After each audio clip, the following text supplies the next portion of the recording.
নমস্কার, আমি ভাস্বতী সেনগুপ্ত। আমি রেইকি এবং অ্যাঞ্জেল থেরাপির মাস্টার টিচার। আমি আজকে বলবো রেইকি সম্বন্ধে। রেইকি হলো আরিয়াই রেই মানে মহাজাগতিক, কেআইকি মানে শক্তি।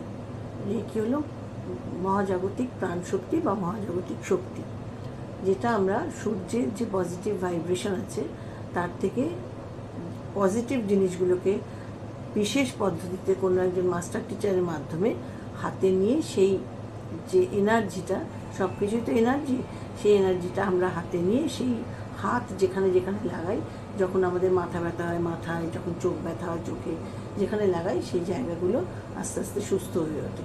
রেইকি ফার্স্ট ডিগ্রি এবং সেকেন্ড ডিগ্রি, ফার্স্ট ডিগ্রি শিখতে 2 দিন সময় লাগে এবং সেকেন্ড ডিগ্রি শিখতে বা অ্যাডভান্স শিখতেও 2 দিন সময় লাগে। তো আমরা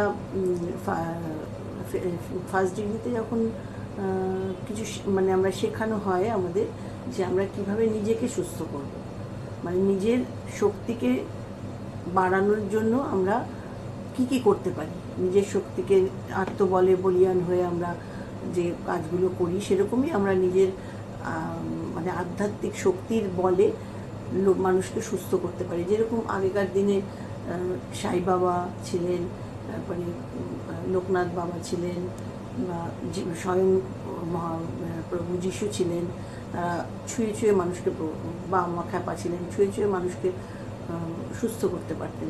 সেই জিনিসগুলো আমরা ডক্টর মিকাউসি, যিনি একজন জাপানি অধ্যাপক ও গবেষক, তার কাছ থেকে তিনি বুদ্ধদেবের কমলসূত্র থেকে রেইকিকে পুনরুদ্ধার করেছেন বলে আমরা সেইগুলোকে তার মাধ্যমে জানতে পেরেছি।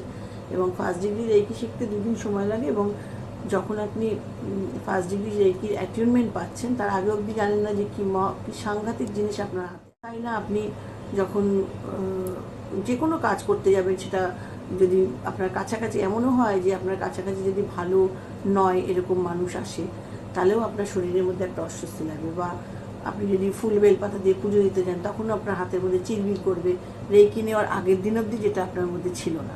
সেই জিনিসগুলো রেইকি নেওয়ার পরে হয়, এবং তখন বোঝা যায় যে এটা কতটা সত্যি, এবং এটা সায়েন্টিফিক্যালি প্রুফ যে এটা রেইকিটা সত্যি, এবং এটাকে অল্টারনেটিভ মেডিসিন হিসেবে বলা হয়।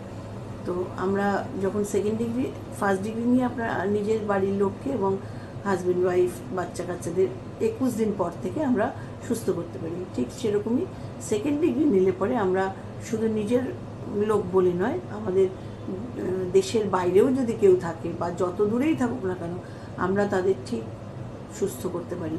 এখান থেকে তাদের নাম, বাবা মার নাম ইত্যাদি জেনে আমরা তাদের ছবি থাকলে ভালো, না হলে তার নাম দিয়েও আমরা ট্রিটমেন্ট করেছি এবং তারা ভালোও আছে, এরকম প্রমাণও পাওয়া গেছে। আর আগামী দিনে আমি এগুলো আপনাদের আরও বলবো যে বাইরের লোকও কতটা উপকার পেয়েছে সেটা বুঝতে পারবেন। আর তাছাড়া রেইকি শেখার আরও একটা মজা হচ্ছে যে রেইকি আপনি যখন রাত্রিবেলা আপনার বাড়িতে কোনো বয়স্ক লোক থাকবেন, বাবা বা শ্বশুরমশাই বা যিনি থাকুন, যদি হঠাৎ করে তার বুকে ব্যথা হয়, বা যদিও হয়তো কিছুই না কিন্তু প্রচণ্ড বুকে ব্যথা হচ্ছে গ্যাস অম্বল থেকে বা যে কারণেই হোক, আপনি কিচ্ছু ডাক্তার ডাকার আগে পর্যন্ত আপনি ভালো করে ওনাকে রেইকি করবেন, এবং রেইকি করার পরে দেখবেন হয় ওনার হরহর করে বমি হয়ে যাবে, বা যে কোনোভাবে ওই নেগেটিভিটি ওনার বেরিয়ে যাবে এবং উনি অদ্ভুতভাবে সুস্থ হয়ে যাবে। এবং সেম কেস বাচ্চাদের ব্যাপারেও যদি হয়, বাচ্চারা খাচ্ছে না, বমি করছে, তখনও তাদের রেইকি, প্রচুর পরিমাণে রেইকি দিলে বাচ্চারা সুস্থ হয়ে যায়। আর বাচ্চাদের রেইকি দিলে এত ভালো হয়, তাদের পড়াশোনা, খাওয়া দাওয়া, লেখাপড়া সমস্ত কিছুতে তারা ভালো হয়। তাদের দেখলে বুঝতে পারবেন যে তারা কত অল্প বয়সে কত বুদ্ধি তাদের মধ্যে, আমরা নিজেরাই দেখলে অবাক হয়ে যাব। যাই হোক, রেইকি সম্বন্ধে কথা বললে কোনো শেষ করা যায় না, সেই জন্য আগামী দিনে আরও বলবো। আপাতত নমস্কার, ভালো থাকবেন।